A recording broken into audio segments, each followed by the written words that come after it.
sesungguhnya kalau kita masih memiliki harta yang menurut kita itu milik kita dan itu masih ditanya, dihisap, apakah betul itu benar-benar milik kita? Karena bagi saya harta itu adalah sesuatu yang bernilai, sesuatu yang berharga, yang dia bisa menyelamatkan kita, mempermudah urusan kita. Tapi kalau sesuatu itu masih ditanya, masih diaudit, jangan-jangan itu hanya pinjaman. Maka saya meyakini bahwa harta yang saya miliki di dunia itu jangan-jangan hanya wasilah, hanya pinjaman. Allah pinjamkan kepada saya ketika di dunia dilahirkan, dipinjami yang pertama badan. Karena saya bukan makhluk dunia, tapi kita sebenarnya makhluk akhirat.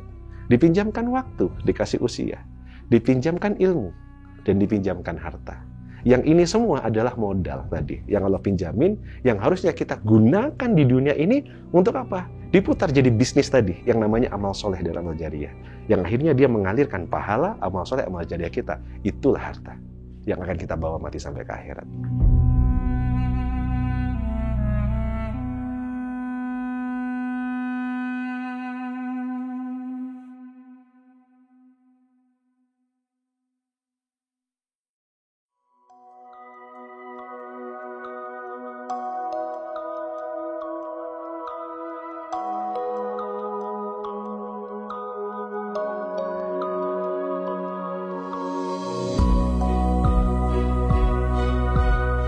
Assalamualaikum warahmatullahi wabarakatuh. Perkenalkan, nama saya Coach Ridwan Abadi. Ya.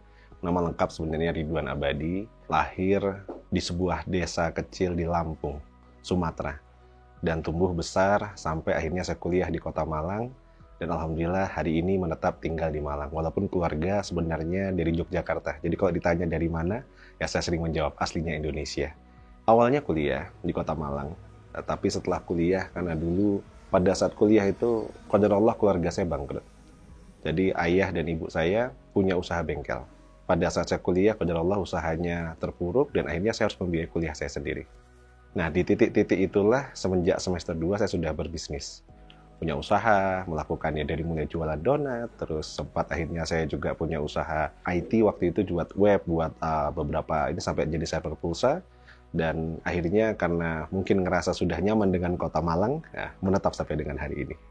Sebagian dari bisnis kalau mungkin dihitung sampai dengan hari ini, kayaknya lebih dari 15 bisnis yang sudah saya pernah buka, dan beberapa di antaranya sebagian besar sudah saya tutup. Jadi dari mulai kuliah itu, bisa dibilang dibandingkan dengan teman-teman saya yang waktu itu masih bingung dengan kiriman dari orang tua, saya sudah bisa punya penghasilan 8-20 juta per bulan. Tapi itu ujian juga bagi saya. Jadi dulu pernah di masa-masa jahiliyah, lalu dari yang kondisi yang mungkin nggak punya atau punya duit lumayan banyak gitu. Akhirnya muncul apa? Ya muncul gaya hidup hedon. Ya dulu saya tinggal di lantai 2 sebuah distro. Itu kalau pas saya mau kuliah, baju kotor itu bukan di laundry, tapi turun ke bawah beli baru. Tapi itu menjadi titik Allah menegur saya pertama kali, 2007 kalau nggak salah. Akhirnya saya bangkrut, 2005-2007. Jadi dari bisnis server pulsa, saya sudah punya 52.000 agen seluruh Indonesia. Tiba-tiba ada pembatasan area, nggak boleh jual pulsa ke beda regional. Tiba-tiba miskin mendadak. Nah, saat itulah mulai jatuh pertama kali. Tapi itu tidak membuat saya kapok ya. Jadi saya belajar, ikut beberapa pelatihan, kelas, dan lain-lainnya. Akhirnya bangkit lagi, saya bangun usaha kuliner. Bangun usaha kuliner namanya waktu itu Dapur Unik pertama kali. Lalu berkembang, ada satu produk yang laris saat itu, ada namanya Batagor Jepang. Ya, tahun 2008 saya kembangkan. Dan alhamdulillah dari Batagor Jepang ini memulai dari 1 gerai, jadi 20, jadi 50, sampai akhirnya waktu itu kita kembangkan kemitraan sampai ratusan gerai di seluruh Indonesia. Dari tahun 2010 sampai 2012 itu puncak-puncaknya. Dan di 2012 Allah tegur saya. Nah, di titik itu bangkrut kedua kali. Sampai di titik saya itu udah menikah ya waktu itu. Bahkan sama keluarganya jarang ketemu. Saya dalam 1 bulan itu bisa buka cabang sampai hampir 20-an titik. Karena memang mulai dari gerai, gerobak, sampai ada yang agak besar ya. Itu kadang ketemu sama istri di bandara, tukeran koper, ganti yang baju kotor, berangkat lagi terbang. Kadang pun istri ikut buka cabang di kota lain gitu ya. Jadi ya mungkin mudah dapat uang, tapi rasa-rasanya banyak hal-hal yang hilang. Sampai di tahun 2012 itu menjadi puncak-puncaknya, kita merasakan bahwa finansial yang banyak itu juga tidak membuat bahagia kadang-kadang. Karena dulu mungkin saya misi atau cita-cita dalam bisnis itu adalah pengen kaya. ngerasakan susah dari keluarga, ditipu dan lain-lain, pengen ngangkat derajat keluarga. Bahkan saya waktu pas pernah ikut satu ajang kompetisi namanya Wirausaha Muda Mandiri tahun 2010, saya dapat juara waktu itu. Jurinya bilang, apa cita-citamu? Gitu. Nah, saya menjawab dengan polosnya, saat itu saya pengen jadi orang kaya. Dan definisi kaya saya saat itu sederhana, ya pokoknya punya banyak uang, punya banyak harta. Sampai Allah takdirkan perjalanan, ternyata Allah rubah dengan seketika, semuanya habis.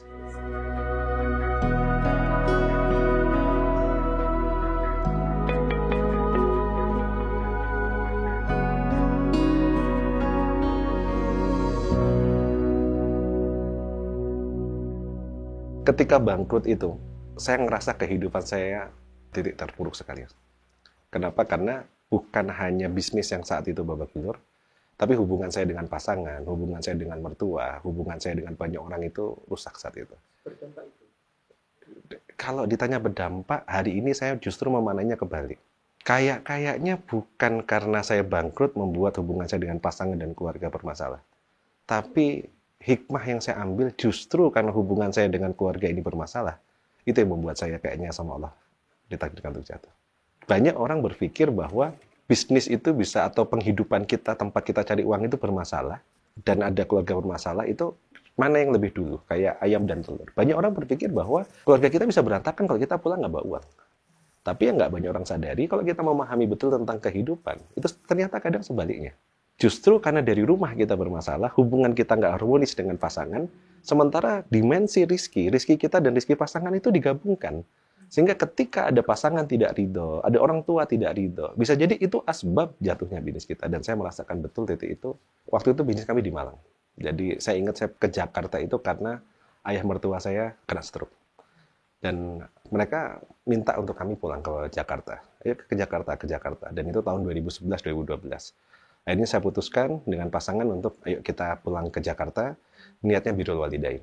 Meskipun itu akhirnya menjadi ujian terbesar bagi kami saat itu ya. Pada saat kita pulang, saya hampir tidak terlalu fokus dengan bisnis dan hanya fokus untuk kesehatan dan kesembuhan dari mertua. Nah, cuman mungkin karena tadinya tidak serumah, atau saya tinggal serumah, jadi akhirnya mulailah timbul friksi atau hubungan-hubungan yang mungkin saat itu menjadi asbab. Kadang-kadang akhirnya jadi tidak nyaman di rumah dan seterusnya. Nah, tapi saya ngerasakan betul itu menjadi sebuah titik di mana ketika hubungan saya mulai nggak harmonis dengan mertua, hubungan saya mulai nggak harmonis dengan istri, dengan pasangan, itu titik-titik di mana mulai bisnis saya mulai bermasalah. Dan akhirnya ketika itu lebih banyak kayak tadi, saya banyak di luar, buka cabang apa segala macam, hubungan dengan keluarga renggang, sama anak jarang ketemu gitu. Dan mungkin hari ini banyak juga pengusaha-pengusaha yang kadang ketika dia bermasalah di rumah, akhirnya dia keluar. Bukan untuk menyelesaikan masalah, tapi mungkin lari dari masalah. Tapi Allah akan tarik lagi untuk menyelesaikannya. Dan titik itu akhirnya saya nutup hampir 300 cabang, Mas. Satu titik ketika titik di mana kayaknya cari uang itu mudah, tapi ngabisnya lebih mudah. Habisnya ya. Saya punya mobil waktu itu 2. Ya. Itu 1 bulan, itu 3 yang rusak. Kebayang nggak? Mobilnya cuma 2 yang rusak, turun mesin 3. Mobil saya rusak, habis itu saya pakai mobil operasional, dipakai ternyata kebanjiran, rusak juga. Akhirnya saya pinjam mobil mertua, ternyata di bulan yang sama itu juga rusak juga gitu. Jadi kebayang, jadi dapat duit gampang, tahu habisnya kayak hilang gitu aja. Nah, terus sampai akhirnya bukan hanya itu, uang besok mau gajian, waktu itu masih belum payroll, jadi masih kita taruh di berangkas dan setiap mau gajian dikasih 1 persatu, itu dibawa pulang sama admin kami dan hilang di rumahnya. Dia ngakunya hilang. Besok karyawan nggak bisa gajian. Saat itu saya juga punya toko emas, ya punya trading emas di Malang. Dan di jeda yang waktu nggak terlalu berjauhan dengan saat itu, tahu-tahu emasnya hilang juga. Bisa kebayang. Jadi kayak bertubi-tubi, sampai saya ingat tadi itu bapak saya telepon. Wan, kamu kenapa Li? Kamu kenapa? Bapak tahu kamu lagi susah, bapak tahu kamu mungkin lagi ini. Kayaknya feeling bapak ada yang nggak berkah dari bisnismu. Kayak kamu kerja itu cari susah kok kayaknya, tapi habisnya mudah gitu. Kayaknya ada yang nggak berkah. Coba dilihat lagi. Dengar kata-kata itu, kalau berkah itu mungkin dari kecil, itu saya sudah sering dengar. Tapi nggak tahu waktu itu ketika bapak saya telepon, itu kayak nampolnya itu luar biasa. Kayak orang ditabukin gitu. Apa iya gitu? Saya akhirnya berpikir, jangan-jangan betul ada yang nggak berkah dari bisnis saya. Dan akhirnya saya pulang waktu itu ke Malang, saya konsultasi atau saya ketemu dengan guru saya, guru ngaji saya. Saya cerita, saya kayak gini, bisnis saya seperti ini, dan seterusnya.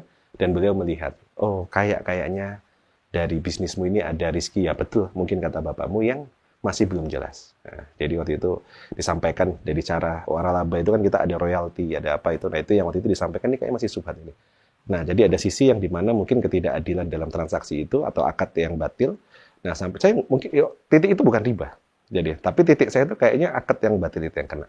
Nah akhirnya karena tadi saya cerita saya menutup 300 cabang itu bukan berarti bangkrut, tapi kemitraan kami yang sudah hampir 300 cabang saat itu akhirnya saya putuskan saya tutup semuanya. Jadi akhirnya yang tadinya saya terima tiap bulan royalti, tiba-tiba dari 300 cabang lebih itu nggak ada. Nah itu terpuruk sekali, sampai di titik, saya ingat banget waktu itu, saya saking kalutnya karena bisnis bangkrut, rumah tangga berantakan, dan lain-lain, saya nyetir mobil dari Malang ke Surabaya, di jalan itu saya hampir nabrak. Blank, saya ngelamun, dan itu pas saya di klakson orang itu sudah benar-benar depan saya itu tronton, saya bawa mobil, dan itu saya ngerem berhenti, tinggal sedikit lagi itu mobil dari depan saya. Gitu. Saya itu langsung ingat dan saya beristighfar, mobil saya berhentikan, lalu saya masuk ke Masjid Raya Surabaya, Masjid Agung itu, saya parkir dan saya sholat, dan mungkin itu sholat terkusuk saya saat itu. Sholat di mana kayak ajal itu dari depan mata, ya kira gitu. Jadi kalau ngebayangin sholat kita hampir mati, ya kira begitu mas. Selesai sholat saya berdoa sama Allah, ya Allah, kalau ini adalah kesempatan keduamu ya Allah, izinkan saya untuk memperbaiki kesalahan-kesalahan saya di masa lalu. Kalau bisnis saya yang kemarin itu mungkin tidak berkah ya Allah, izinkan saya untuk kau beri bisnis yang lebih berkah. Dan kalau rumah tangga saya, semua ini salah saya, Allah ampuni saya. Beri saya kesempatan untuk saya bisa berjuang di jalanmu, ketemukan saya dengan orang-orang yang sedang berjuang di jalanmu, dan istiqomah saya di situ. Dan titik itulah menjadi titik balik, saya mantep, saya tutup cabang-cabang waktu itu. Ketika saya udah tutup cabang, saya memulai lagi bisnis dari nol lagi, bahkan dari minus saat itu karena sebagian dari mitra ada yang minta kembalikan modalnya, karena itu franchise hitungnya kan saya potong di tengah jalan, itu ada franchise fee dan lain-lain itu yang akhirnya harus saya kembalikan. Pokoknya saya habis-habisan, aset banyak saya jual, gak apa-apa ini salah saya di masa lalu, dan saya minta waktu itu diganti dengan yang lebih baik. Nah titik itulah saya pulang lagi ke Jakarta, saya ketemu dengan pasangan, saya bilang, kalau rumah tangga kita masih mau dilanjutkan, kamu apakah siap menemani saya dari minus hari ini? Dan kalau siap, ayo kita pulang ke Malang, kita mulai semuanya dari minus ini, bukan dari nol.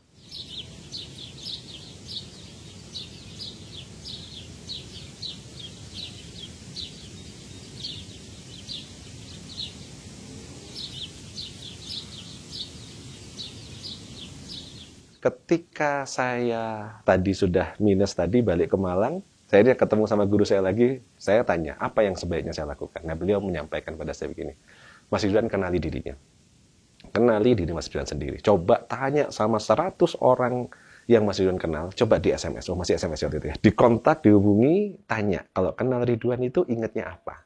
Atau apa yang baik dari Ridwan? Dan ketika saya tanya sama mereka semua, mayoritas teman-teman saya bilang, oh saya itu bagus kalau ngajar. Terus yang kedua saya dibilang saya bisa mempermudah sesuatu yang rumit. Gitu. Yang ketiga adalah bisnis, entrepreneur. Nah 3 ini yang paling banyak dari 100 orang yang saya tanya tentang diri saya.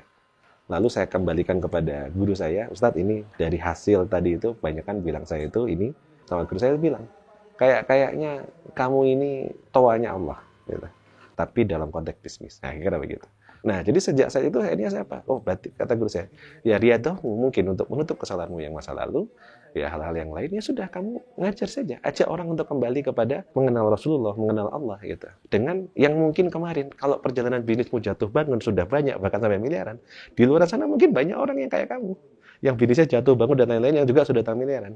Nah, kamu kembali ke sini karena apa? Akhirnya ngaji dan akhirnya menemukan bahwa hikmah di balik kebangkrutan itu adalah kembali menemukan Allah. Itu mahal. Nggak semua orang ketika dia bangkrut, tahu-tahu dia ke masjid doa sama Allah. Nggak semua orang.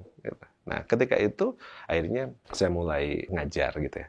Dan ngajarnya waktu itu pun nggak di konsep gitu. Pokoknya saya kadang ada teman-teman, ada komunitas, saya gabung gitu. Saya ngisi kelas di masjid gitu. Jadi saya mulai dari situ. Karena ada waktu itu kita mentadaburi satu surat ya, Al-Balad, ya, surat ke-90 di Al-Quran. Dan itu kisahnya itu betul-betul menceritakan bagaimana ketika orang itu bangkrut, ketika orang itu kehabisan, nggak punya apa-apa, protes sama Allah. Nah, di situ tuh dijelaskan gitu dah bahwa apakah kamu tidak tahu bahwa kita itu diciptakan dalam kondisi susah payah gitu. Dan maka kenapa kita nggak memilih jalan yang mendaki lagi sukar? Lalu apa jalan mendaki lagi sukar? Itu ada 3. Yang pertama melepaskan budak dari perbudakan. Yang kedua memberi makan di hari kelaparan. Yang ketiga itu saling berpesan untuk bersabar dan berkasih sayang. Nah, 3 inilah yang akhirnya saya cuma ingat itu aja. Maka apa? Saya dan istri yang pertama memberi makan di hari kelapa ingat kita. Jadi setiap pagi buat makanan, buat nasi, kita bagi ke orang di pagi-pagi itu kita keluar, cari orang yang tidur di emperan, kita kasih pakai tangan kita sendiri. Aduh, antum cobalah itu. Itu luar biasa rasanya. Jadi ketika kita sesusah-susahnya, terus kita dengan ala kadarnya kita buat nasi, terus kita kasih orang yang itu dia di emperan itu, dan dia bangun, dia karena dia mungkin lapar dan lain-lain itu, mengucapkan terima kasih, mengucapkan apa itu, kadang kita ngeliat, ya Allah ternyata masalahku itu belum apa-apa. Masih banyak orang yang nggak punya rumah dan tinggal di emperan gitu. Dan di titik itulah hati kita mulai lembut. Nah yang kedua tadi, melepaskan budak dari perbudakan. Saya nggak paham. Perbudakan apa? Hari ini kan sudah nggak ada. Maka ketika saya belajar lagi kaji, ternyata salah satunya perbudakan kita hari ini, mayoritas peradaban kita diperbudak sama materi. Sehingga semua hal diukur berdasarkan dengan standar materi. Orang sukses dilihat dari apa? Rumahnya, mobilnya apa. Orang lebih menghargai seseorang dilihat dari apa? Apa yang dipakai. Padahal Islam mengajarkan bukan seperti itu. Siapa yang paling baik di antara kita adalah yang paling taat. Nah, kita diperbudak sama materi. Sehingga bahkan orang bekerja pun untuk mencari materi, mencari harta. Nah, sehingga di titik itu, akhirnya, oh ya kayaknya saya ngajak orang hijrah. Hijrah dari kerja bisnis itu cari uang, menuju kembali kepada Allah. Ini saya buatlah konsep bagaimana hijrah dari uang ke memahami tentang rizki. Filosofinya gitu, mencari ridha Allah. Jadi akhirnya bagaimana kita untuk perspektif uang dan rizki itu kita benahi. Dan yang ketiga tadi itu adalah saling berpesan untuk bersama dan berkasih sayang. Akhirnya saya bangun komunitas, namanya SBC. Sukses Berkah Community. Tempat untuk saling berpesan, bersahabat dan berkasih sayang. Nah inilah yang saya lakukan ketika saya bangkrut.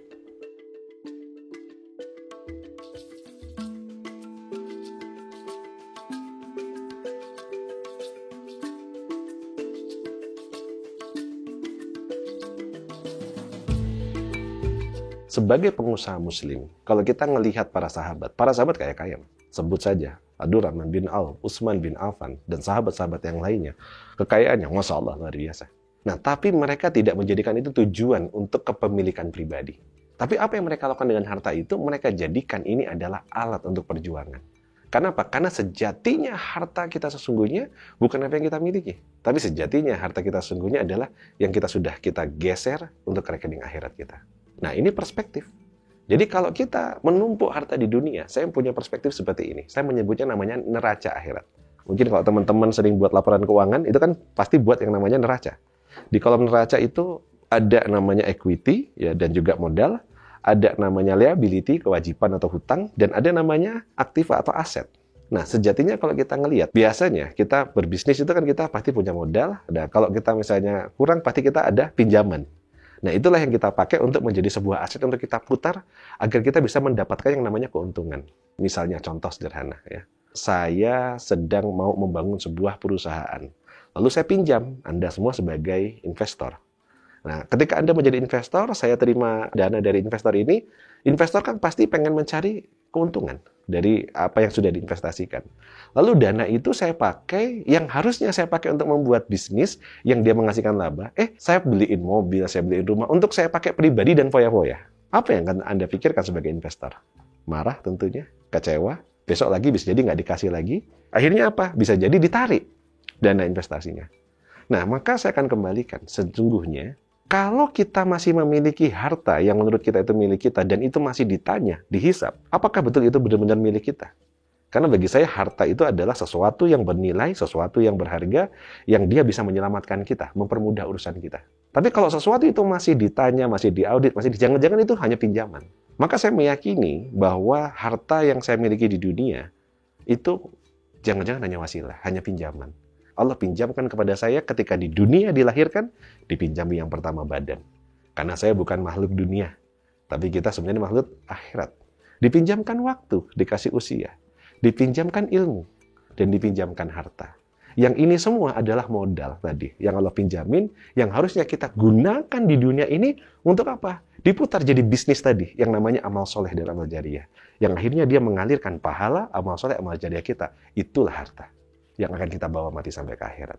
Hasil konversi dari pinjaman Allah berupa badan kita, berupa ilmu kita, berupa harta kita, berupa waktu kita, yang kita putar untuk kebaikan, yang kita belanjakan di jalan Allah, dan itulah akhirnya mengalirkan pahala, mengalirkan amal soleh dan amal jariah, masuk equity.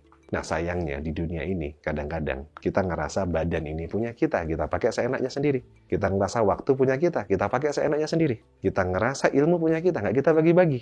Dan kita ngerasa punya harta kita. Penyakit merasa ini membuat kayak tadi, ibarat kita ada investornya dipakai, malah kita pakai untuk kepentingan pribadi. Nggak dipakai untuk kepentingan si investor. Apa yang investor lakukan? Dicabut, ditarik. Maka sadarlah saya, dulu itu ketika episode saya tersungkur dan jatuh, ya mungkin karena tadi niat saya berbisnis itu adalah apa? Semata-mata diri sendiri, kekayaan pribadi. Dan itulah yang saya ngerasa. Untung waktu itu Allah masih ingatkan saya. Sehingga titik itu menjadi titik balik, saya mulai berpikir, iya, bukan ini kayaknya yang saya cari.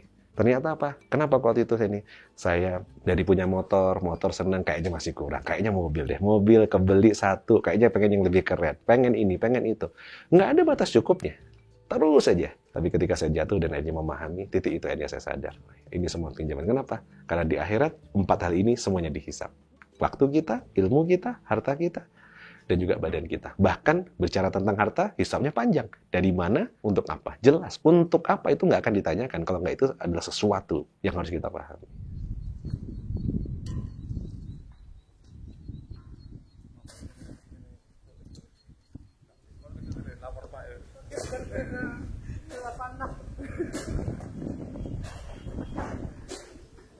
Perjalanan saya selama jatuh dan bangun itu akhirnya saya menemukan begitu banyak pola. Nah, saya suka mempelajari pola-pola dalam alam semesta dan kehidupan. Sehingga saya menyusun yang namanya framework bisnis. Akhirnya, saya menemukan framework bagaimana memulai bisnis. Saya menemukan framework bagaimana membuat bisnis itu bisa banjir order atau punya omset yang cukup besar. Saya menemukan framework bagaimana membuat bisnis itu bisa bertumbuh tersistemasi. Bahkan saya punya framework untuk bisa buka cabang ratusan. Dan saya sudah pernah melewati. Nah, framework itu saya bakukan dan saya buat menjadi sebuah formula. Jadi jurus. Saya punya The Power of Synergy, bagaimana memulai bisnis tanpa uang, tanpa hutang gitu ya. Saya punya formula 7 jurus banjir order, yang frameworknya adalah bagaimana untuk kita memahami income itu dari mana, penjualan dari mana. Saya punya framework How to Grow Your Business, BRM 3.0, untuk bisa bagaimana mensistemasi perusahaan gitu.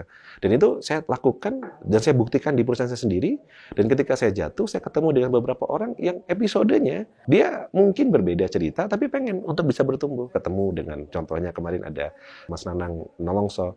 Saya mendampingi Mas Nanang sejak tahun 2014 ketemu pertama kali, 2016 saya diminta untuk support di manajemennya, dan itu framework itu yang saya lakukan di sana. Sampai akhirnya, alhamdulillah, qadarullah jadi wasilah, Nolongso bertumbuh punya ratusan cabang, dan alhamdulillah sampai IPO kemarin di tahun 2024. Dan itu satu di antara part of yang banyak pengusaha-pengusaha yang lain, karena setiap tahun saya membina ratusan pengusaha, baik itu program coaching profesional maupun program coaching yang pro bono ya di SBC, karena kalau di SBC itu saya free, jadi saya tidak meminta bayaran di sana gitu. Dan itu alhamdulillah di SBC pun yang walaupun programnya gratis, yang bertumbuh begitu banyak.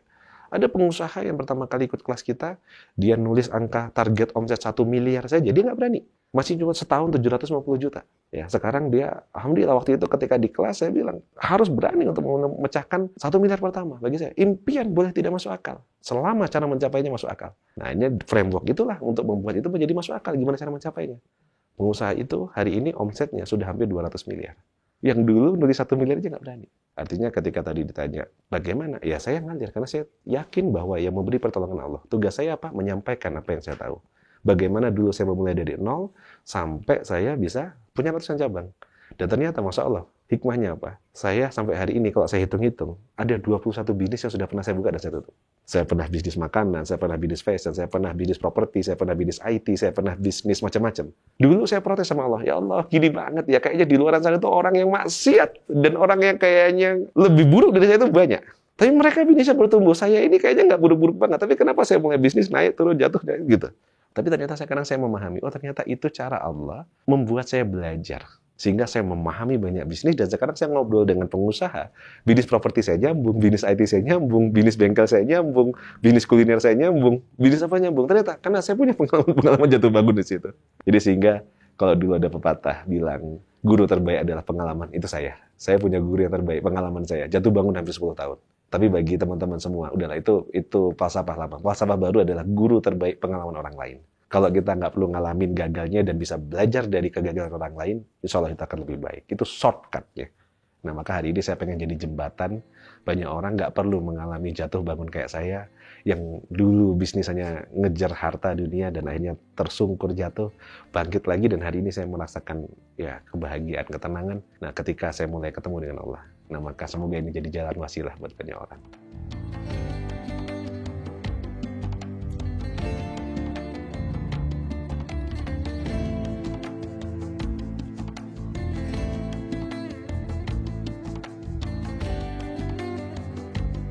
Ketika kita memasukkan spiritual ke dalam bisnis kita, banyak orang berpikir tentang kita jualan agama.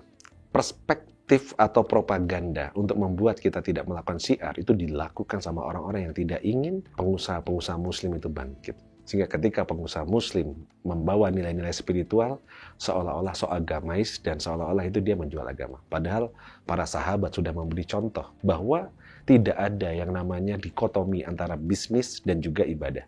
Ya, bisnis itu adalah ibadah kita. Jadi bukan berarti kita jualan agama, tapi ya bisnis itu adalah ibadah kita. Sekarang para pengusaha bangun dari pagi sampai sore, hidup kita mikirin apa? Kalau nggak mikir, kebanyakan mayoritas adalah mikirin bisnis. Kalau itu kita pisah, maka kapan kita akan memikirkan ibadah kita? Karena kita ngurusinnya bisnis. Rugi sekali pengusaha yang dia berbisnis, dan bisnisnya tidak jadi nilai ibadah karena tidak diniatkan sebagai ibadah. Nah, maka bagi saya, orang yang masih berpikir bahwa ibadah itu tersendiri dan bisnis itu tersendiri, itu namanya sekuler, memisahkan dunia dan akhirat. Padahal bagi saya adalah dunia dan akhirat itu dalam satu kesatuan. Sebagai seorang pengusaha, kita punya beban. Kita pemimpin yang akan dimintai pertanggungjawaban terhadap orang yang dipimpin. Kalau karyawan kita nggak sholat, karyawan kita nggak ngaji, karyawan kita nggak baca Quran, sementara mereka bekerja di tempat kita dan kita punya authority, maka kita akan dihisab. Dan itu yang membuat saya paling takut. Ketika mulai hijrah, apa yang saya lakukan? Akhirnya saya merubah bentuk perusahaan. Yang tadinya itu adalah murni korporasi, akhirnya saya mulai akad ulang kepada seluruh karyawan-karyawan kita rubah menjadi santri. Yang ini semua core-nya adalah masjid. Nah, jadi kita holding company kami itu masjid, di bawah masjid ada pondok, pondok itulah menjadi holding. Dan saya bilang seluruh orang yang ada di bawahnya itu adalah orang-orang yang harus memakmurkan masjid dan orang-orang yang harus ikut dalam konteks menjadi seorang santri tadi. Maka sebagai santri, ayo wajib ikut sholat, wajib untuk beribadah. Karena memang itu udah wajib kan, tapi difasilitasi di perusahaan sehingga mereka, ya saya paksa. Saya paksa untuk apa? Ya saya paksa untuk sholat. Jam 3 udah absen tahajud. Jam 5 nanti juga absen lagi. Untuk apa? Ya sudah sholat subuh berjamaah dan seterusnya. Habis itu ikut kajian. Setiap pagi kita udah mulai, mas. Jam 5 itu kita ada kajian online. Semua santri, semua karyawan itu harus ikut ngaji. Nanti masuk kantor pagi, setelah duha, nanti ada kajian pagi dulu, ikut halaqah pagi. Baru kerja. Ada odot, ngejar target one day one juice, 30 hari harus sudah hatam satu Quran gitu. Nah, itu yang kami lakukan. Dan ini bagi kami bukan menjual agama. Tapi bagi saya adalah bagaimana kita mengembalikan fungsi kita sebagai insan, sebagai makhluk untuk mengajak orang kembali kepada Rasulullah, kembali kepada Allah. Mengenalkan Rasulullah, mengenalkan kepada Allah. Itu esensi yang saya lakukan. Dia sama aja baru pertama kali sih. Iya. Nikmatin aja dulu. Nah, tinggal dulu semua ya. Coba dikit ya. Dari saya legacy, bahwa setiap mereka yang hidup, pertanyaan besarnya apa yang akan kita wariskan dan apa yang akan kita bawa pulang. Saya sudah selesai dengan hidup saya. Ya, jadi artinya saya sudah nggak terlalu pusing dengan diri saya sendiri, gitu ya. Jadi ketika kami membuat batas cukup, ya bagi I think is enough, gitu.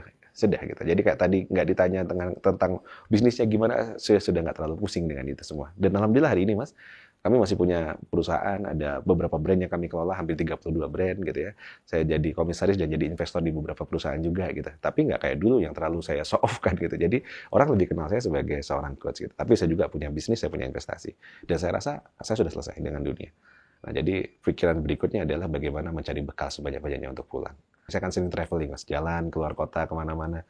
Cuman sekedar ke Makassar berapa hari itu sama Umi itu saya dibawain koper besar gitu. Saya kadang mikir, ini saya cuma keluar kota bentar aja, kopernya segede gini kira-kira gitu.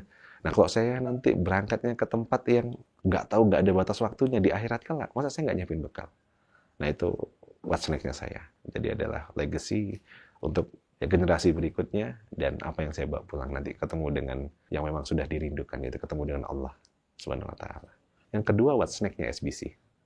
Karena SBC masih punya visi yang saya nggak tahu kapan ini akan bisa terwujud. Paling tidak tugas saya yang pertama kali yang harus saya lakukan ini adalah bagaimana menetapkan SBC ini kita kawal punya satu prototyping, tempat kawasan di mana di kawasan itu bisa menjadi contoh, tadi kalau saya menyebut spiritual enterprise atau miniatur peradaban sukses berkah, di mana orang-orang di dalam satu tempat ini mereka bisa menjadi satu tempat untuk orang lain untuk bisa belajar. Nah, jadi cita-cita saya di SBC yang sekarang sedang kita kerjakan, Mas, kita sedang membangun kawasan. Siapa yang dia menguasai tanah, maka dia menguasai peradaban di atasnya. Dan hari ini kalau kita ngelihat ya, peradaban kita di Indonesia itu sudah mengerikan sekali. Narkoba, pergaulan bebas, perjinaan, riba, bahkan riba tembus angka 1.000 triliun, Mas. Jadi pinjaman online di Indonesia itu tembus angkanya 1.000 triliun. Dan 138 pengguna itu setengah dari jumlah penduduk Indonesia. Ya, ini kalau kita ngelihat. Belum lagi anak-anak sekarang ya, kita ngelihat SD sudah hamil dan seterusnya. Nah, saya ngelihat ini ngeri banget peradaban ini. Ya. Kalau kita ngelihat LGBT dan seterusnya, ini sudah kayak kaum-kaum dulu yang dihancurkan.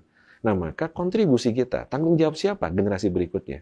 Kayak tanggung jawab kita yang akan mewariskan generasi untuk generasi berikutnya. Nah, maka karena kita punya tanggung jawab itu, punya tanggung jawab untuk pada generasi berikutnya, salah satu yang sedang kami bangun adalah bagaimana menjadi solusi dengan menciptakan sebuah kawasan, yang kawasan itu menjadi kawasan yang baik untuk ditinggali, yang baik untuk menjadi tempat bertumbuh kembang bagi generasi berikutnya. Nah, maka di SBC kita membangun namanya kawasan sukses berkah. Nah, di sana ada pondok peradaban sukses berkah. Ada masjidnya, ada pondoknya, lalu ada Baitul Malnya, dan juga ada Baitul Muamalahnya. Nah, satu tempat di dalam satu kawasan. Nah, di tempat itu nanti akan ada banyak santri, Mas. Ada 5 jenis santri, paling enggak. Santri yang pertama, kita akan bangun di situ nanti ada namanya santri mukim. Siapa santri mukim ini? Anak-anak usia lulusan SMA sampai nanti usia 30 tahun maksimal. Jadi barang siapa yang hari ini pengen dengar dan juga pengen bergabung jadi santrinya, kami terbuka. Ini kita baru open recruitment lagi. Yang nanti santri-santri ini kita akan tempa untuk menjadi namanya penggerak peradaban. Penggerak peradaban ini artinya apa? Dia bisa ngurusin masjid, dia bisa ngurusin rumah Quran, dia bisa ngurusin Baitul Mal, dan dia juga bisa mengurusin Baitul Muamalah. Sehingga ketika nanti muncul dai dari program Pondok Peradaban Sedekah ini, dia mau dia lempar kemanapun, dia ditaruh di perusahaan, dia ditaruh di masjid, ditaruh di mana, dia bisa bertemu. Nah, programnya 2 tahun, 6 bulan pertama banyak mungkin kita beri pembekalan materi dan seterusnya. 6 bulan berikutnya, dia sudah mulai masuk di beberapa aktivitas praktek dan seterusnya. Nah, setelah itu kita petakan. Kalau mereka bagusnya ternyata memang ngurusin masjid, maka tahun berikutnya dia akan menjadi santri yang namanya pengabdian, ngabdi di masjid. Kalau dia bagusnya nanti ternyata dia di ngajar, dia akan masuk di pendidikan Qur'annya, ngajar TPA, ngurusin apa segala macam. Kalau dia bagusnya ternyata di pengelolaan program buat kegiatan sosial, dia ngurusin Baitul Mal. Kalau dia bagus ternyata di bisnis, kita pengen sama usaha. Nah, nanti dari santri-santri inilah yang akan menghidupkan kawasan. Nah, kita nggak nerima banyak, satu angkatan paling cuma sekitar 10 sampai maksimal 20 orang. Yang ini kita akan kader untuk nanti yang mengampu atau untuk mengurus kawasan sukses berkah ini. Itu yang pertama. Yang kedua, ada namanya santri kalong. Nah, santri kalong ini siapa? Santri kalong ini orang yang nyantri datang sesaat aja. Kira-kira mungkin 3 hari, 4 hari di situ. Nah, di Indonesia itu ada 32 chapter SBC. Tempat itu nanti kita sangat terbuka bagi seluruh member dari seluruh Indonesia, mau datang, bawa pasangannya, bawa anaknya, bawa karyawannya, datang ke sana untuk belajar, kita welcome. Itu menjadi tempat belajar. Kita siapkan banyak program dan banyak fasilitas. Tentunya dari mulai kelas inkubasi, KPB, OYC, KLP, itu semuanya akan kita buat di sana. Nah, jadi itu akan menjadi tempat siapapun teman-teman pengen belajar bisnis dan berkembang. Dan yang ketiga, ada santri masyarakat.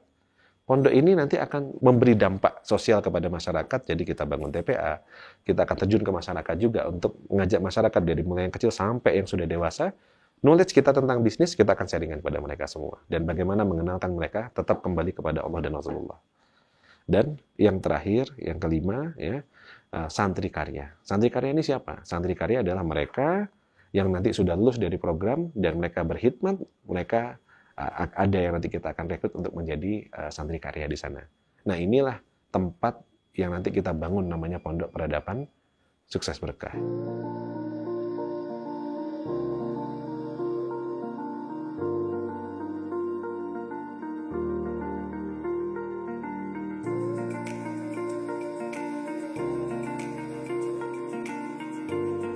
event terdekat di bulan Februari itu apa? Nah, di SBC banyak orang bertanya, kalau saya mau gabung SBC gimana? Ikut program OYC gimana? Kita punya event namanya Gebiar Wirausaha. Dan ini sudah yang ke-11. Tempatnya juga di Batu, yang insya Allah di acara ini selama 2 hari kita mengumpulkan teman-teman seluruh Indonesia untuk silaturahim. Ada 5 hal yang menjadi aspek di dalam GWU. Jadi GWU itu bukan cuma sekedar event, Mas. GWU itu adalah ajang silaturahim teman-teman seluruh Indonesia, alumni-alumni dari kegiatan-kegiatan SBC untuk mengumpul setahun sekali. Yang kedua, SBC ini menjadi momen untuk kita, kayak ibaratnya HP itu kalau dipakai terus kan kadang lowbat, butuh dicas. Ini momen ngecas. Momen dimana ketika di acara itu kita datang lagi, belajar lagi untuk kita ngecas spirit. Sehingga kita spirit perjuangannya itu terus datang. Yang ketiga, kita adalah momen untuk belajar kembali. Teman-teman datang ke GWU untuk kita apa? Belajar lagi. Banyak guru insya Allah akan datang berbagi, sharing gitu. Kenapa? Setiap tahun pasti dunia berubah, ya tren berubah. Ya, ayo kita belajar lagi untuk beradaptasi bagaimana bisa menang di tahun depan. Karena temanya jelas GWU tahun ini adalah be a winner, menjadi pemenang bisnis di tahun 2025. Yang keempat adalah SBC ini menjadi momen untuk kita bagaimana bisa menyatukan hati-hati kita dengan teman-teman. Di sini banyak sekali orang, Mas, yang datang ke GWU, ternyata Masya Allah mendapat insight, dapatkan hidayah, dan mereka berubah dari acara ini yang wasilahnya. Ini hanya wasilah saja dari acara yang diselenggarakan yang namanya GWU. Kenapa? Karena di sana teman-teman yang menyelenggarakan GWU ini, teman-teman yang Insya Allah niatnya tulus, pengen syiar ngajak orang. Karena keuntungannya pun nggak ada yang dipakai untuk mereka. Karena ini diselenggarakan sama teman-teman panitia SBC ini, ya ini programnya mereka yang nanti dananya dikembalikan lagi untuk umat. Bangun pondok, bangun apa segala macam. Jadi tidak ada keuntungan pribadi. Dan yang keempat, orang-orang yang datang ini adalah orang yang sedang safar. Maka insya Allah itu menjadi momen ketika acara yang dibuka dengan malaikat, semoga malaikat ikut membersamai. Yang kedua, orang-orang safar yang doanya juga mustajabah. Guru-guru yang mengajar dengan terus ikhlas, panitia terus ikhlas berkumpul di satu tempat. Maka insya Allah itu menjadi pusaran energi, kebaikan, dan semoga menjadi wasilah doa-doa kita dikabulkan. Bagi teman-teman semua, insya Allah ayo datang bareng di acara GWU, Gebiar Wirausaha ke-11, kita ngumpul, kita silaturahim, menata hati, bareng-bareng kita melangkah. Karena kita sedang mencari saudara di dunia yang bisa bertetangga di surga. Apakah yang bukan pengusaha? Boleh juga, boleh. Kita tidak membatasi, karena acara Gebiar Wirausaha ini umum, publik, kita buka untuk umum. Ya. Cuman memang seatnya terbatas karena biasanya kita buat kelas itu cuman maksimal untuk kurang lebih sekitar 1.000 sampai 1.500 orang. Ini sampai hari ini sudah 1.000 lebih peserta terdaftar. Jadi mungkin kalau ada sisa paling cuma tinggal 100-200 kursi kayaknya insya Allah.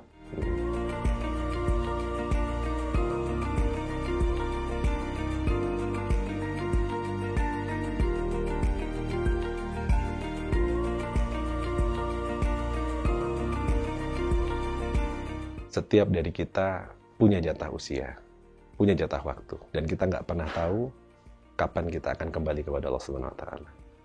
Maka kalau kita berpikir bahwa nanti aku berbuat baik kalau seandainya aku sudah kaya, aku berbagi kalau aku sudah sukses, maka bisa jadi kata nanti itu kita nggak pernah tahu. Dalam sebulan terakhir saja saya sudah berapa banyak saudara saya yang mendahului, yang lebih awal. Maka teman-teman, selagi Allah masih titipkan usia pada kita, selagi kita masih punya kesempatan, ayo, segeralah untuk kita bisa berbenah, mengumpulkan amal soleh, berbuat kebaikan, karena kita nggak pernah tahu sampai kapan kita masih punya waktu.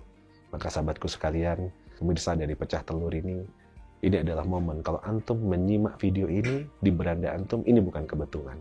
Mungkin ada hikmah, ada kisah, yang mungkin kalau saya dulu harus jatuh bangun sampai dengan miliaran dulu, baru ketemu dengan Allah di titik hampir kecelakaan dan hampir meninggal, maka bisa jadi antum adalah orang-orang yang Allah pilih untuk bisa mendengar hikmah orang lain, untuk bisa kembali kepada Allah, tanpa perlu harus mengalami susah dan jerih payah seperti Anda.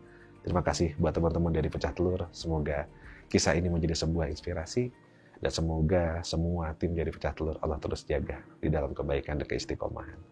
Terima kasih banyak, yang baik-baik dari Allah, kurangnya dari saya mohon dimaafkan. Saya Eri. Wabillahi taufiq. Wassalamualaikum warahmatullahi wabarakatuh.